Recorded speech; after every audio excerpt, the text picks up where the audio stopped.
a tiempo porque estamos conectados con la red, webcam. Entonces, tengo el enorme gusto de presentar aquí a nuestro amigo de siempre,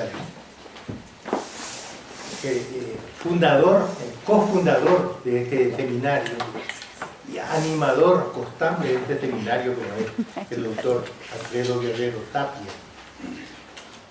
Es en parte, es el alma del seminario, podríamos decir. Además de esto, es el puente que tenemos todos los de ciencias sociales con psicología y con de psicología. Es un hombre interdisciplinario, digamos así, trabaja, nos coordina directamente, coordina la dimensión social de la psicología con el resto de las ciencias sociales, interdisciplinariamente, digamos así, o transdisciplinariamente, diría yo, mejor todavía. Él es doctor en psicología por la Universidad Nacional Autónoma de México. Ha sido profesor de tiempo completo en la Facultad de Psicología desde hace 39 años. Ha hecho ahí docencia, investigación en áreas de procesos básicos de la psicología, psicología educativa, psicología laboral, psicología social. Ha sido profesor invitado en las facultades de psicología de la Universidad Autónoma de Querétaro, la Universidad de Puebla. Fue coordinador del diplomado binacional México-Cuba sobre psicodiagnóstico laboral, impartido en la Universidad de La Habana y la UNAM. Perteneció al Grupo Internacional de Investigación auspiciado por la Maison des Sciences de l'Homme y el Laboratoire de Psicología Social de París. No es cualquier cosa, está en conexión con una de las mejores instituciones de investigación de Francia.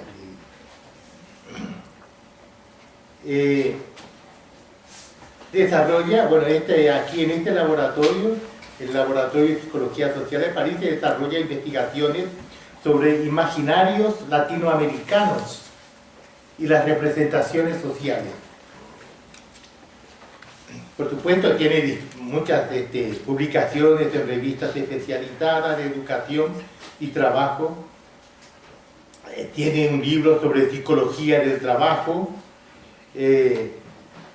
Tiene otro sobre representaciones sociales y cultura, un libro coordinado juntamente con la doctora Denise Jodelet, que no es cualquiera, es prácticamente la que lidera, es la que sustituye a Moscovici en el liderazgo, digamos así, de la corriente moscoviciana de representaciones sociales. Él ha coordinado con ella un libro reciente que se llama Develando la cultura, estudios en representaciones sociales. En fin, tiene muchas publicaciones, pero además de eso ha participado en diversos eventos académicos, fue también, no sé si es todavía, pero fue periodista, era articulista de Excelsior y es miembro de comités editoriales de revistas especializadas en psicología y ciencias sociales. Sobre todo, como ustedes se darán cuenta, nuestra revista electrónica se llama Cultura y Representaciones Sociales. El término representaciones sociales viene de la psicología social y es él el que inspiró el título del seminario. Bueno, tiene experiencia de trabajo también en el sector público, en el área de educación de adultos, la participación ciudadana, el desarrollo social. Fue asesor de la Secretaría de Desarrollo Social en el gobierno del Distrito Federal. Como ustedes ven, es un currículum muy brillante, es un académico muy brillante y para nosotros es un orgullo tenerlo en nuestras filas, colaborando con el conjunto de las ciencias sociales en actitud abierta y multidisciplinaria. Su tesis sobre imaginarios imaginarios de la frontera, imaginarios, digamos así, sociales de México y particularmente de la frontera, que fue una tesis excelente, con mención honorífica. Ahí ya aparece el tema de la violencia, porque en su mapa, donde se representaba las representaciones de la frontera, aparecían las cruces, digamos así, de las muertas, ¿de dónde era? Y de los que cruzaban la frontera, el tema de la violencia. Entonces él nos va a presentar, digamos así, esta conferencia. Hoy vamos a tener 2 conferencias. Nuestro seminario se va a prolongar media hora más, por eso mismo, para dar lugar a que ellos desarrollen plenamente, digamos así, sus conferencias, los ponentes de hoy. Entonces tiene la palabra Alfredo. Ahí le escuchamos. Buenos días, buenos y acuosos días, ¿verdad? Tendremos nosotros, qué bueno que están aquí en esta sesión del seminario. Antes de comenzar la lectura del trabajo, vamos a ver unas imágenes.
Muy bien, pues comenzamos después de estas imágenes que realmente son aterradoras. Hasta este momento, en el seminario, hemos escuchado diversas reflexiones y experiencias sobre la violencia en México desde diferentes perspectivas disciplinarias, como ha sido la sociología, la ciencia política, la antropología, la historia, en las que se ha puesto de realce la presencia-ausencia del Estado, los territorios de la violencia en el país, las organizaciones delictivas, los poderes informales, la violencia institucional y del Estado, los cuerpos de seguridad, etc. Ahora nosotros vamos a voltear a ver qué es lo que ha dicho la psicología sobre la violencia, de qué manera la ha enfocado, qué pone de realce, desde qué posicionamiento ideológico despliega sus instrumentos teóricos, conceptuales y metodológicos para aproximarse a la fenoménica de la violencia. Pero también vamos a exponer en la parte final de esta presentación las implicaciones ideológicas, axiológicas, jurídicas, sociales y culturales, y desde luego prácticas que acarrean aquellas visiones psicológicas de la violencia. El título de esta presentación, La psicología del victimario y la víctima de la violencia, nos obliga a hacer una aclaración preliminar, que es la siguiente. Hablar de la psicología hoy día es una idea errónea que no refiere al estatus que tiene esa disciplina en la actualidad. La psicología es un corpus de conocimientos teóricos, teorías, modelos, enfoques, metodologías, tecnologías e incluso ideologías muy amplio, diverso, contradictorio, en el que ninguno de aquellos nos da cuenta cabal de la fenoménica psíquica, no obstante las pretensiones que tienen varias de ellas. Entonces no hay una sola psicología de la víctima y victimario, sino hay distintos enfoques psicológicos desde los cuales se mira la violencia ejercida por el victimario y recibida por la víctima. Vamos enseguida a hacer un rápido y breve repaso de los principales enfoques psicológicos con los que se ha examinado la violencia. Comencemos señalando que hay una especie de consenso entre estos enfoques psicológicos al reconocer la distinción entre agresividad y violencia, sea en el enfoque de las neurociencias, las ciencias del comportamiento y cognitivas, algunas aproximaciones de la psicología clínica y la psicología social.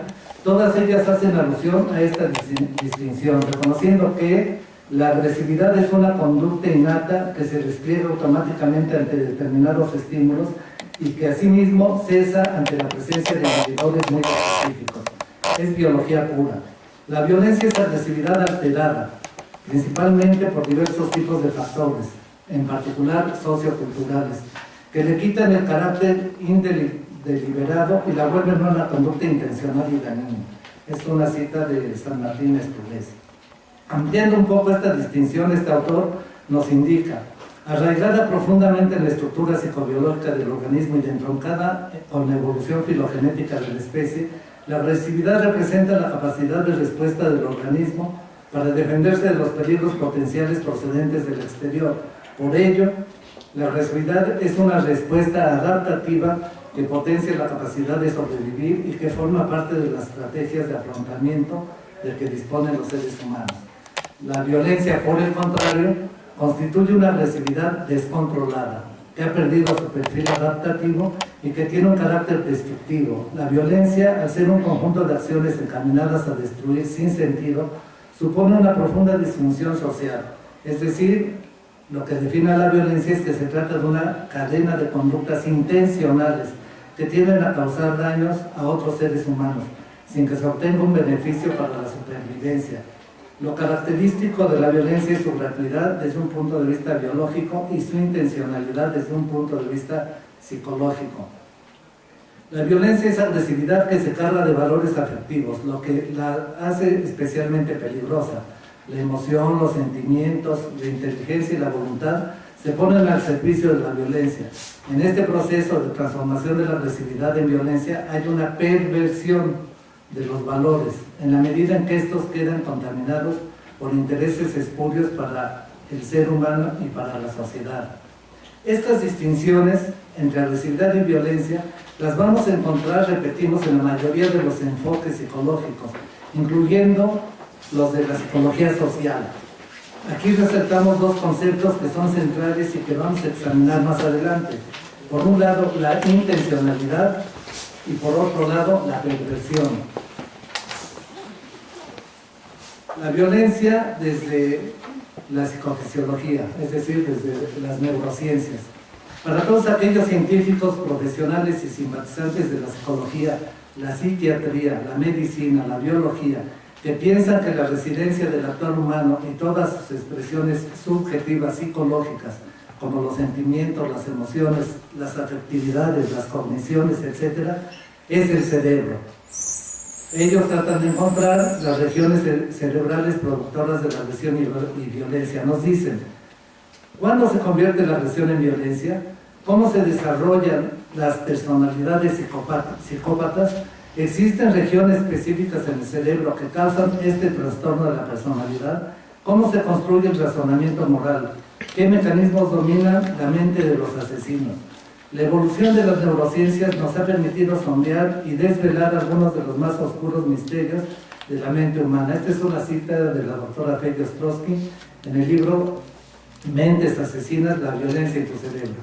A lo que agrega, en los últimos 20 años de investigación nos ha permitido entender las distintas maneras en que se modulan los conceptos de bien y mal.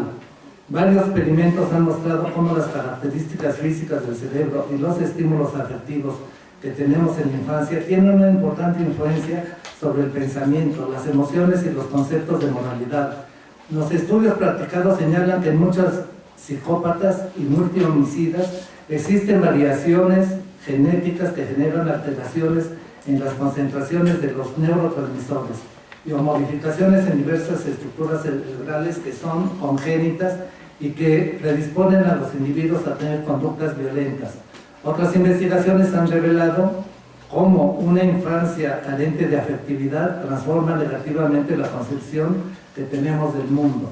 Nace así la interrogante: ¿son estas personas libres para escoger entre el bien y el mal, o son esclavos de su condición biológica y de las circunstancias? Y otro más dramático aún: ¿podemos las personas, entre comillas, normales, llegar a presentar este tipo de conductas irracionales? Continúa la cita de esta autora. Como se puede apreciar, las neurociencias andan buscando el sustrato de la agresión y violencia en las estructuras del cerebro y su fisiología, entre la cual se encuentra por una parte las emociones y por otra la racionalidad. Por ello identifican al cerebro emocional y el cerebro racional.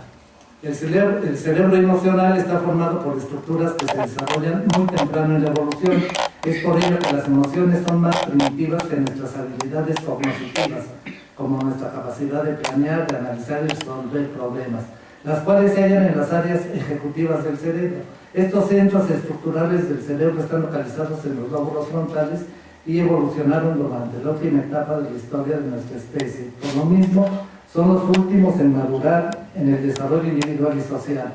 La mayoría de las investigaciones sobre agresión y violencia se han enfocado en las partes anteriores del cerebro, que incluyen los lóbulos temporales y frontales. En estos estudios se han descubierto el importante papel que juega una subdivisión de los lóbulos conocida como las áreas prefrontales y situada en la región más al frente de ellos. Esta zona está involucrada en la capacidad de abstracción y en la inteligencia, la planeación, la inhibición de conductas inapropiadas y la regulación de las emociones, funciones que resultan de suma relevancia para comprender la conducta criminal. Las relaciones entre el cerebro emocional y racional son el parámetro con el que se visualiza la conducta criminal. A partir del uso de las técnicas de neuroimagen se ha podido detectar que existen asesinos que cometen sus crímenes literalmente a sangre fría. Esto es, despachan a la víctima experimentando poca o ninguna emoción.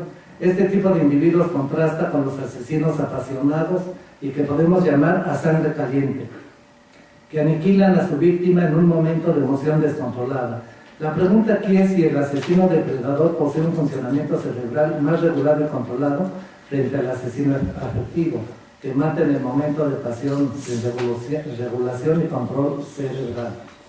La regulación y control de los impulsos cerebrales para inhibir y evitar las conductas agresivas y violentas nos recuerdan las atroces experiencias de lobotomía practicada en los Estados Unidos desde los años 30 hasta la década de los 50, lapso en el que se lobotomizaron entre 45.000 y 50.000 pacientes.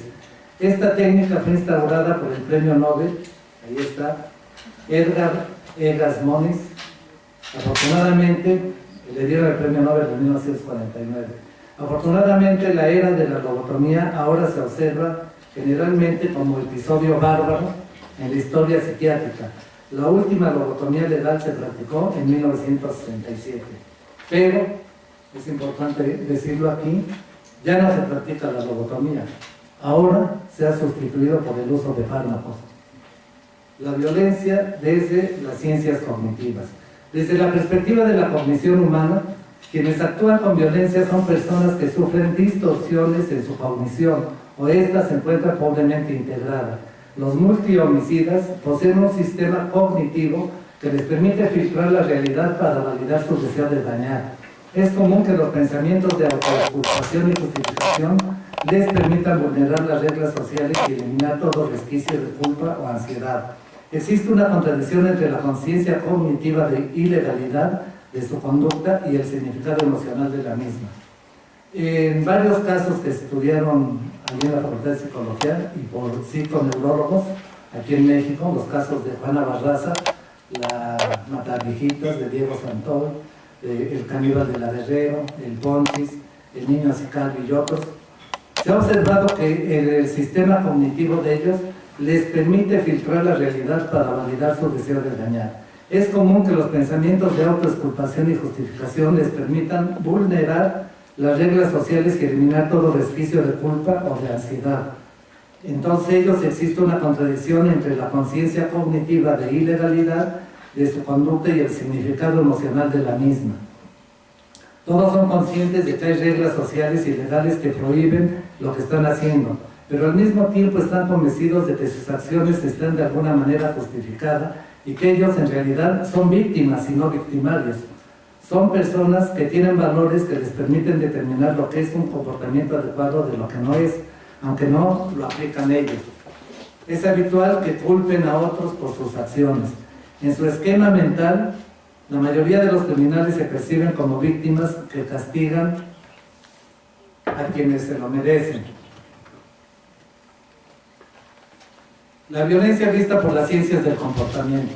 Para estos enfoques del comportamiento, la violencia es un tipo de conducta aprendida.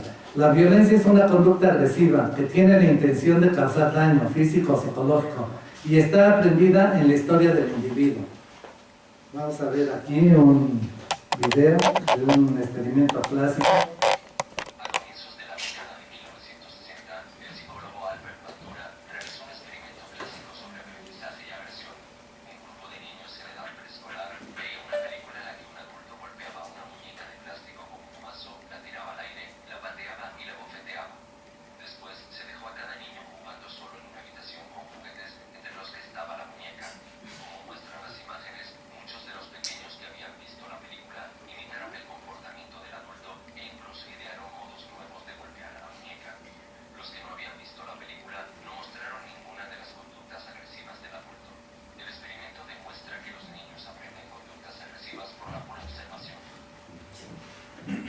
Bueno, es un experimento clásico, quienes se ubican en este enfoque, efectivamente el aprendizaje por imitación, en este experimento dio lugar a mucha investigación que corrobora eso, ¿verdad? Ahí podemos desprender algunas de las explicaciones de la influencia de los medios, por ejemplo. Bueno, Enrique Echeburúa de la Universidad del País Vasco, España, en su trabajo Las raíces psicológicas de la violencia nos dice: el aprendizaje observacional en casa, a través de la televisión, el cine, etc., desempeña un papel importante en la adquisición de conductas violentas. En este sentido, los modelos violentos predominantes son masculinos y facilitan por ello el aprendizaje de la violencia en los varones. En cambio, son muy pocos los modelos femeninos violentos, tanto en la televisión, series como Los Ángeles de Charlie o Mujeres Policía, que son una excepción, como en el hogar.